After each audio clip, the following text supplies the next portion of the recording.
It is the Lord's blessing that brings wealth, and no hard work can add to it. It's the blessing that gives you money.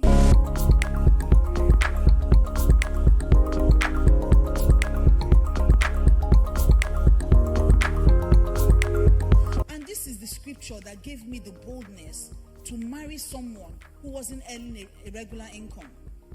When I met Pastor K, he had work, but he didn't have the money that most people are used to.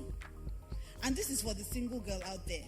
If you marry for money, that can change overnight. But if you marry someone who carries the blessing and is conscious that they carry the blessing, then I guarantee you that wealth is inevitable. So I remember just before we got married, Pastor K asked me a question. He said, me I don't have money. You want to marry me? Are you sure about it? And without missing a beat, I said to him, you are not the one who is going to take care of me. God is going to take care of me. God pays my bills. And I need you to understand that it's a mindset. If you're going to work well in marriage concerning money, you have to have the right kind of mindset. So if you enter marriage thinking that the man is the source of your wealth, the man is the one that's going to take care of your bills, this woman is going to pay all my bills, this woman's father, because I recognize that a lot of people marry now because she's from a rich home. Her father's money is not her money. And if the man is smart, he will make sure that his daughter is protected, because they can see. You are the only one that thinks that we can't see that you're a gold digger. Everybody can see the way you are drooling as you enter a father's house. Like Brother Felix in Just Us Guess. You are looking around and asking, this house is not looking bad. So the girl knows it's not because of her. It's her father's money. So when he asked me that question, I knew clearly, you are not my source. God is my source. And I'm not entering this marriage because I'm looking for someone to pay my bills.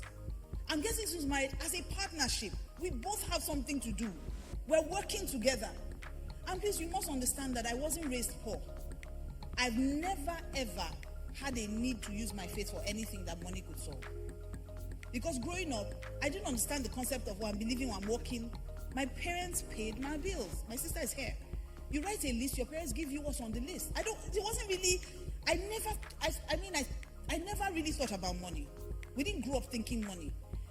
We only grew up knowing that money must never define you. One of the things that my mother passed down, my parents really passed down to us, was the fact that you can have money, but money must never have you. Money must never define your motives, must never define how you think, must never define how you act. Whether you have money or not, it shouldn't change how you behave. And so having that healthy mindset made it easy for me to make my choice. That this guy doesn't have that kind of money. And if it was based on money, I wouldn't have married him, because I was engaged to a doctor in the UK. And anybody that has sense, calculate it, add my favor. You will know that we'll be balling. So it was very clear that the reason why I married my husband wasn't money. And that really helped.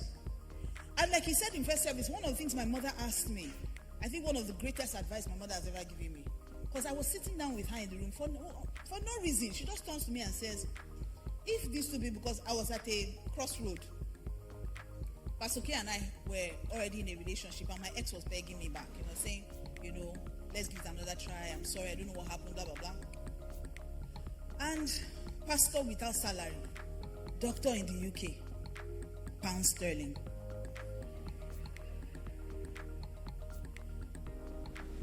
Pastor in Nigeria without salary, who was not romantic. Let me rephrase that. And somebody who was willing to borrow money himself to come and marry me. That's how, I'm telling you. So weighing it like that, I was at a crossroad. I mean, not really, because I knew what God had said. So my mom asked me a question. She said, if you have to drink Gary, that was her exact words. If you have to drink Gary with one of these people for the rest of your life, who would it be? When I knew that Pastor K, when I knew without a shadow of a doubt that Pastor K was the person I should marry, was when I didn't think about it and I said Kingsley. And my mother said, why? I said, because even if we don't have money, he will be playing and be laughing. He will not make it your fault. You are not the witch. You are not the... There will be peace. There will be joy. Better a little with plenty joy and peace And you see the difference between all those guys that are toasting you and telling you, but when Pastor M married Pastor K, he did not have anything. The difference is that I saw that he had work. He was committed to his work and he was consistent at it. And he had faith. He was so conscious of the blessing. He never doubted that he would be wealthy. That confidence is enough to work with. Remember, you are called to be a helper. So if somebody is showing you potential, it's easy to help them. Just point them in the right direction. Give me TPT of that same scripture. Honestly, I can read the scripture in a million versions. They just see it. True enrichment comes from the blessing of the Lord with rest and contentment in knowing that it all comes from Him. That's true enrichment. The money, everything comes from God. But it also comes with peace. That it comes from God, so nothing can take it away. So whether I have a salary or not, wealth is my portion. Money has no choice but to flow to me. Money is attracted to me. Money enjoys my company. Money knows I will use it for good.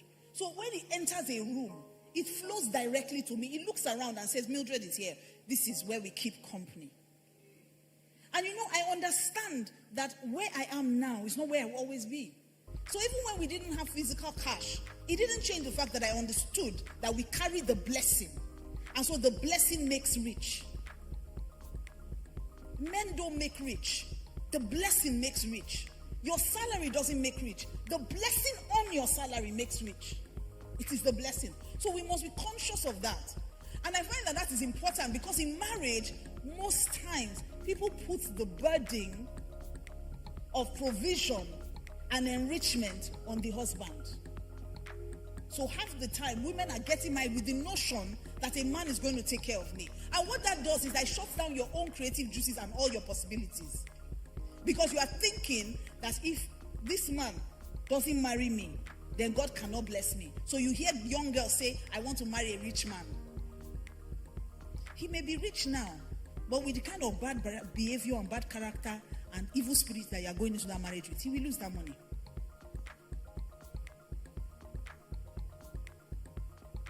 It is God who is rich unto all. So if God can make that man rich, He can make you rich as well. So I entered marriage with that consciousness. And I was equipped. My parents had equipped me for a life. If you have a master's, you get a good job, you'll be okay. And I was trained to be hardworking. So I knew that I will not have money. It's not even a possibility. In fact, I remember telling Pastor K, I said, the scripture says that a virtuous woman is a crown unto her husband. I carry virtue. You go get money. That one is standard. So I am conscious of the blessing that I carry. And that's what I'm trying to activate for you this morning. That there's a blessing that makes rich. If you can connect with that blessing that makes rich, you will not look to any man as your source. Abraham said, lest you say you made Abraham rich. I don't want anything from you. God is able to make us all rich. The Bible says that He's able to make all grace abound to us, so that in every circumstance, you will not even need aid or support. Do you understand? Even for the good things you want to do, you will not need to call committee. You will have more than enough. That's the God we serve. So if you enter into marriage and you give money the reverence you should give God, money will fail you. Or you give your husband the reverence you should give God, he will fail. Because no one can compete with God. There can be no rival thrones with God. So God is the source of all things. So we got married. Now, the thing I must tell you also is that even though there's a blessing on top of you or in you, God does not like waste. God hates waste. And if there's waste somewhere, God will block that place. So, if you remember the story of Jesus feeding the 5,000, after He had fed everybody, he should have stood up from there and started going. That everybody's now, they're all well taken care of, all of you. You've had some fish? Did you have some sandwich? Tuna? Right? Good. He could have said the grace and gone home. He came back and He told them, make sure you gather everything that remains. Let nothing waste. And from the things they gathered, 12 full man-sized baskets.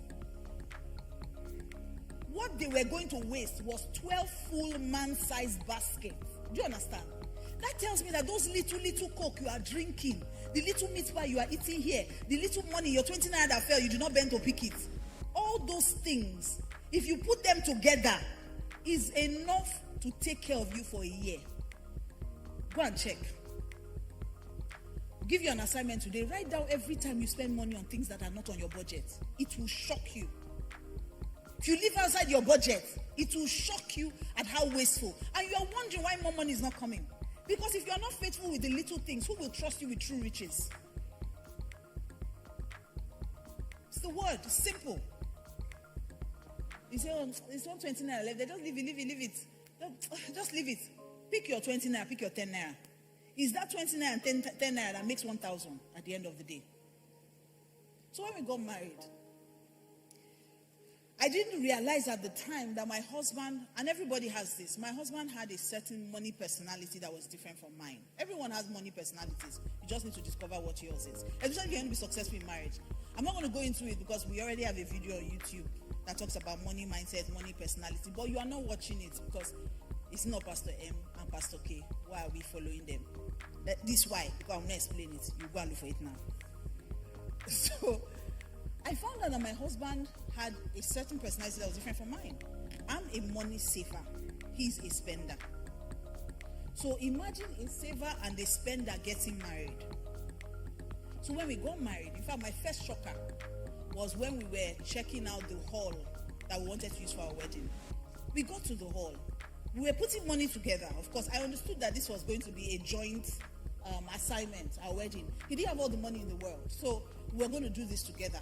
And I do believe, even though Pastor has explained it in first service, I do believe that both of us are supposed to provide. But I think that the man, because he's the leader, should have a leader's approach to provision. Which means that he should also, even as much as is possible, want to provide, even though it's not his sole responsibility. But he should have that body language of one who wants to provide. Don't say that God Pastor K said, there's nowhere in the Bible, but you went to carry somebody that father is providing for from my father's house. You are not, yes, we keep quoting 1 Timothy. That it's not anybody's soul. That's not what, because the person that is preaching it for you now, he has that body language of the one who wants to provide. Because the Bible says you should love the way Christ loved. He provides for the church, does he not? So, sir, please, as the leader, have that same approach. Jesus provides. When we need, who do we go to? Jesus. You will not answer now. But if it is to say you are the leader so they can give you 2 minutes, you will answer. And so we got to where we're going to rent hall. So we went together because, of course, I was putting up a budget and all of that to know what we're going to do. When we got there, after what Pastor K said, they told us the hall was, I can't remember right now. I can't remember. But Pastor K said he needed to use the bathroom. So I was there, I was waiting for him. He goes outside. After a few minutes, I don't see my soon-to-be husband. Husband is more plenty like that in Lagos. So I said, let me go and find him. So I asked somebody, please, did you see the young guy? And I said, oh, they went this way. The owner of the hall said he wanted to go and show him where the restroom is. So they passed the back. So I went there. As I was going to where restroom, I saw Pastor K and the guy standing beside a dog cage. I say, should we say one go please? He said, hey, I never go. I saw this dog. I say, okay. So I stood there. Next thing I'm hearing, oh no, that's too expensive. What's expensive? I said, no, that's too expensive. The guy said, oh, I brought it in from, this is pure breed from the UK. He said, yeah, I can see that. I can see, this thing was just flying over my head. Long and short of the story. We came to Price Hall that we don't have money for. My husband has bought dog. Sure, if you want to buy dog, you even buy one. Let's even start from there. He said, no, that if he buys one, the other one will die of loneliness. I don't even know the nonsense you tell me before. Wait till you run from I.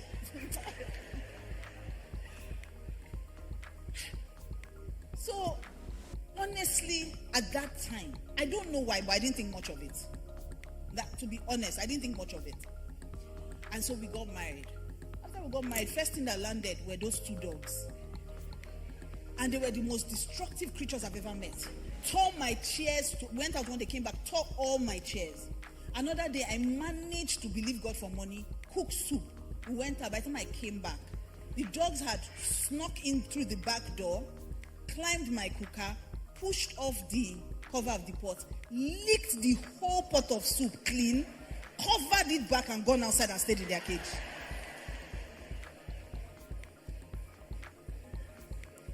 Listen, like I said, if I was to drink Gary for the rest of my life, I would still marry Pastor K. He made a joke out of that. Me, I was so frustrated. He laughed and laughed and laughed. He said they are such intelligent dogs. See, this dog goes.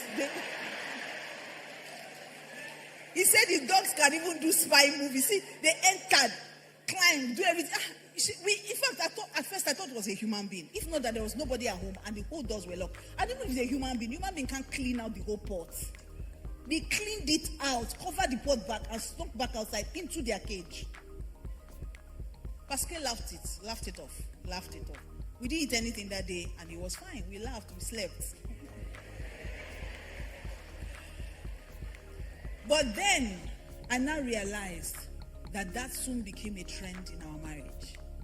Pastor K would buy things. Came back one day with a bubble, South African bubble, that he got a deal on. You don't know what a South African bubble is. It's those big, massive, I don't know if you can find the picture, those big dogs. They're from family of mastiffs, really big dogs. And Dipsy was so big that when she stands, she was same height with Pastor K. She was massive. He came back with Dipsy that day and told me that there was a deal on the dog. Why are we getting a deal on a dog? We don't need a dog. I say, I know, I don't understand. See, it's important. He needs, I love dogs. Don't I know that he loves dogs? He told me for a married. I'm like, I can't breathe. Okay. You can have your 3 dogs. At that time, we now had 4 because Beauty, we bought Beauty as well. So 4 dogs. Now, I didn't have a problem with the other dogs because whatever we eat and remain, they will eat. Dipsy, on the other hand, yes. Just that Dipsy was brindle. She was brindle. She was like this, but she was brindle. Now, Dipsy, on the other hand, eats 1 whole Titus fish. And you have to cook her 1 derrica of rice every day. We've not eaten, Because as I'm telling this story, I need to understand that if at that time, Pastor K and I were owing you 5K, you will join faith with us to know the day we will pay you that money. But you see, even though Pastor K was a spender, when it came to the things of God, I noticed that he was so disciplined. So all these things were happening at a time that things were so great in church. But he said to me clearly, and this is why I must tell you, stealing is not an option. No matter how you justify it, whether you call it Yahoo, whether you call it helping yourself, whether you call it falsified figures in the office, whether you call it advantage, whatever name you give it, stealing is not an option. Why? Because when you steal, you think you can solve your problem. It is the blessing. So you must always go back to the one who gave you the money and how he intends to continue to give you that money. Pastor K said, I am not David's Christian Center, so a dime of David's Christian Center will not enter into our pockets. And at the time that he had been working, they were not paying him a salary in DCC. So we were living by faith. I tried to get a job, and then at some point God told me, you will serve no other gods. So I knew I was called to full time. So I packed up my master's and I decided to start teaching Sunday school like my father feared. That's how I know you don't follow us, because you don't know that joke. So Pastor K and I got married and he started buying things. It was very erratic. I'd never seen anything like that. So he'll come back today with a pool table. Who needs a pool table when he can't eat? What's wrong with you? He will do PS, he has bought PS. What's going on? And the truth was, at some point he started making money. But as he was making the money, he was running through the money just as quickly. And it was hard for me because, remember, my own personality is to save. I don't believe you spend everything you have. If you give me 1 naira today, at least 30 kobo, I will keep up. I can never, it's just a principle with me, I never spend, my mind just works that way. I never eat my tithe, number 1, because it is not mine. If you give me money to keep, I never spend it because it's not mine. I have such a disciplined nature when it comes to money. That's why I understand money. My husband will buy anything. He just say, what's there? And then his argument was always, all this money you're keeping, Jesus will come now, will it be useful? Let's enjoy this life. You don't know when Jesus will come. It was always about when Jesus would come. And then I would even say, But honey, we have to save for a rainy day. Even now, not be God they give rain. Which one we are saving for a rainy day? God will protect you before. He always had an answer and an attitude. And to tell you the truth, every time he believed for something, if I say we need money for this, he will believe the money will come somehow. So his faith was working. So it was covering for a bad spending nature or bad spending personality. I don't know how to describe it. So we were always we didn't have money. But because we also had a principle of sharing money. So let me say this. Pastor K and I have operated a joint account from the day we got married. However, I recognize that there are anomalies these days in marriages. So a lot of people cannot even disclose how much they earn because you do joint account. Before you come back, your husband has carried all the money and has gone to use it to fly abroad with different girls, or he has gone to use it to give his family members or whatever, And your children are either always sent out because they can't pay school fees. Your landlord is always knocking at your door. So sometimes you have to pay rent twice because you brought money for rent. Your husband has spent it. You bring again, things like that. I understand all those happen. However, God's plan is that you will be naked and not ashamed, which means there will be full disclosure. That's God's plan. But because human beings are human beings, they've spoiled it. Okay? Now, I know that publicly, most times we wouldn't teach this because we would teach the general rule. However, I believe that there's a place for wisdom to come in. So if you know that your husband or your wife is the kind of person that will totally destroy all your plans, you guys have to have an agreement of joint accountability, not necessarily joint account. Do you understand? Because tomorrow night they'll say, Pastor M say we should not do joint account. So that's what I said. I said there should be joint account or joint accountability, which is what God is really after. That you both have full disclosure. If both of you cannot disclose how much you earn, then there's a trust issue, not a money issue.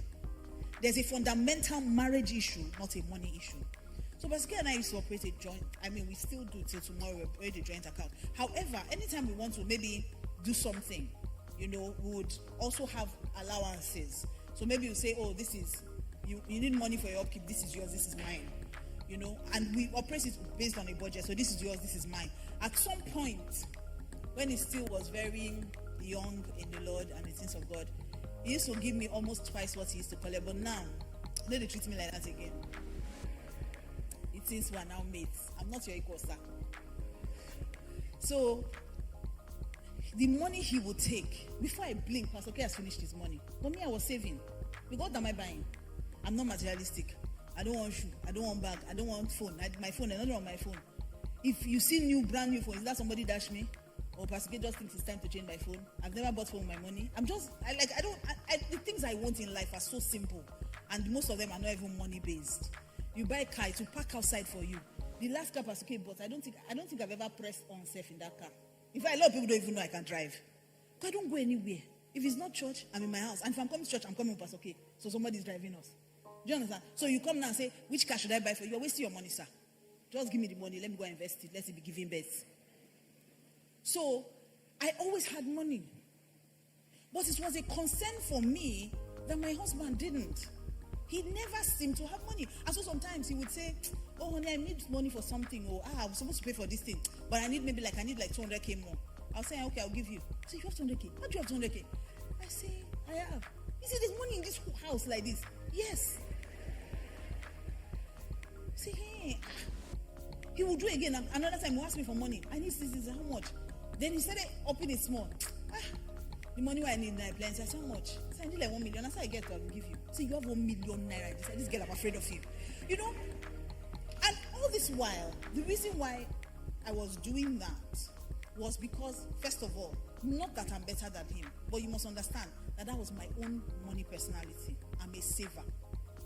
It's like how somebody who is a sanguine will enter a room and be playing. I will enter a room and immediately find the nearest seat because I don't want anybody to even notice me. Right? So I'm not saying I'm better than him. I'm not saying that we had different personalities. Now, this is where the work begins. Just because it is your personality doesn't mean that that's how you should remain. You can get better. So, you see, what has happened also is the fact that, no, I'm jumping ahead. Let me continue my story. So, I would always be giving him money like that. Pastor K now turned 40. This is the shortened version I'm giving you guys. Because there were times in our home where, even though, like I said, it was very disciplined about church money, and I thank God for that, because there's a curse for stealing. So even though we were on TV, let me rephrase that, even though he was on TV, we didn't have toothpaste sometimes. We didn't have food to eat sometimes. But he was on TV. He was obeying what God said he should obey. And yes, church was paying for that. But church wasn't paying our bills. So sometimes if we want to use toothpaste that's finished, and we hold the toothbrush, the stronger, the leader, the head, will now press the toothpaste because he has power. And when he has finished pressing it, you press it. It's not toothpaste like now. You know those close-up that used to, those iron one that used to, So he will use his power and press it. When he has finished, it's not working. Again, pressing, not working again. I will now, with my kitchen skills, I'll now bring scissors and now cut it and now scoop. That's how we would use it. Sometimes soap, those days now, if you use in prayer letter or something, this is the part that always says, oh, gum me together. You are getting close to a brand new soap. And I'm saying these things, you're laughing. I'm telling you, that was my reality at the time. And you must understand that I came from always having. So imagine that. I came from always having to marrying someone who we didn't have. Now, I could have stayed there grumbling and saying, this man, you came from my father's house to come and suffer me. This is not the way I used to live. Oh, I'm a yellow girl. I must rub organic cream. Oh, I must do this. I could have done that. But then you must understand that wouldn't have got us out of our solution, because what that would mean is I'm putting the responsibility of getting us out of this place on him. And he's not my source. God is my source. So I had to start asking God, so what do we do? Lord, what do we do? There has to be a way out of this. And there has to be a way to help this man. Pastor K turned 40. And after we had done everything, done his birthday and everything, I was reflecting. So I laid down and I asked myself, I've been married to this man for a couple of years. He's 40 years old. What does he have in his account? Between you and I, Pastor K didn't have 1 million naira in his account at his 40th birthday. So I called his pastor, called Reverend Femi. I said, Papa, if anything happens to this man now, and let me tell you the kind of man I was married to, why he did not have that kind of money. We would buy property. I remember the first time we bought property around here, the first time we bought it, we used all our faith, did everything, bought the property. One morning, I was sitting in church, Pastor was preaching. He was right here. I was sitting down here, he was preaching. And then he said, oh, the land that my wife and I bought, I've sold it, we're sowing the money. And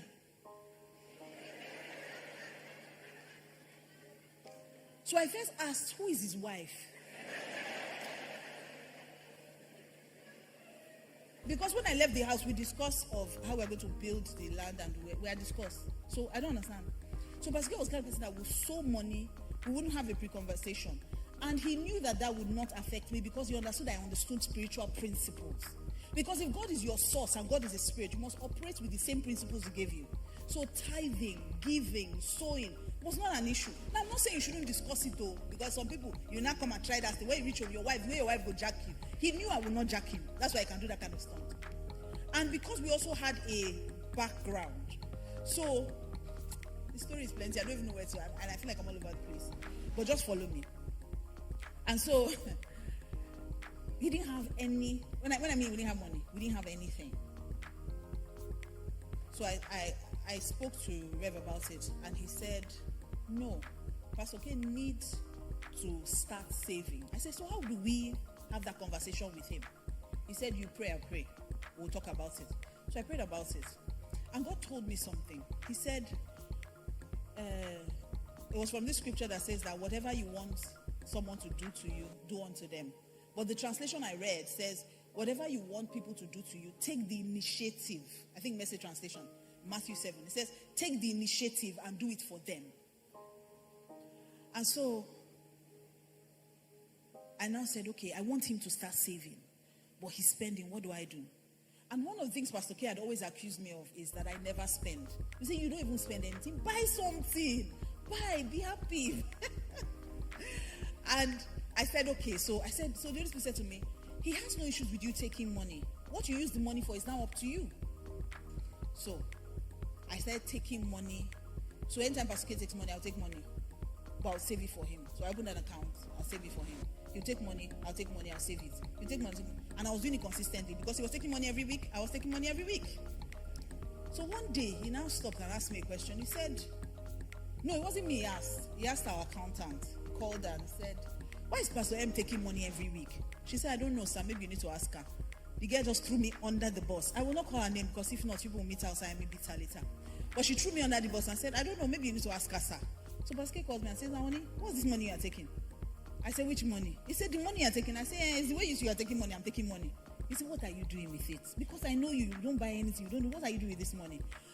So after he pressed me, like something that Delilah, Sha told him,